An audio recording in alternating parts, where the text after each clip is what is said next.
Good evening, and it's great to have you with us here on a Tuesday night. And we begin tonight with the breaking news. The U.S. says a Russian fighter jet collided with an unmanned American drone over the Black Sea. That drone, worth up to $32 million, and crashing into the sea. And of course, it comes amid significant tensions already between the U.S. and Russia. The U.S. says two Russian fighter planes intercepted the Reaper surveillance drone as it was flying in international airspace southwest of Crimea.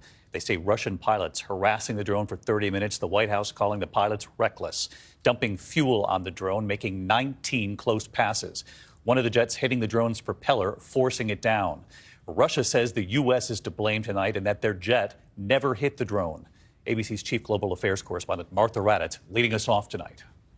The U.S. Reaper surveillance drone was flying in international airspace over the Black Sea when the Russian fighter jets rapidly approached and began what would be more than 30 minutes of reckless aerial harassment, much like this encounter with the U.S. B-52 bomber in 2020. Interceptions are common, but never before like this. Not only did the Russians shadow the drone, they made 19 close passes, sprayed fuel on the unmanned aircraft multiple times, while one of the jets pulling up vertically as it approached the drone, then colliding with the drone's rear propeller. They collided with the aircraft, damaging the propeller, and essentially putting it in a situation where it was unflyable and uncontrollable, so we brought it down. The U.S. then crashing the drone into the Black Sea, the Pentagon saying the Russian fighter jet that hit it was damaged but managed to land. The big question, was this simply a reckless interception that got out of control,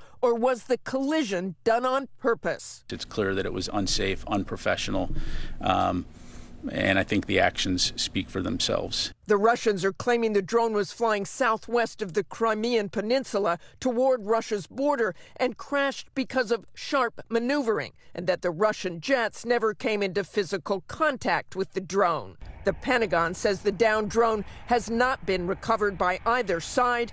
Late today, the U.S. summoning Russia's ambassador to the State Department, the White House saying that's part of keeping diplomatic lines open. That's why you want the lines of communication open, so that you can actually have those kinds of very direct interchanges and lay bare and lay clean what your concerns are. All right, so let's get right to Martha Raddatz live in Washington tonight. And Martha, clearly the U.S. does not want this situation to escalate any further here. Tonight you're learning new details, not only about the downed drone, but those Russian pilots as well. Exactly, David. Despite the fact the propeller on the drone was bent, they were able to guide it into the Black Sea a fair distance from where it had collided. And tonight, a U.S. Air Force official saying they do not think the collision was intentional. Instead, the official said it was pure incompetence and flat out dumb on the part of the Russian pilot. David. All right, Martha Raddatz leading us off tonight. Martha, thank you.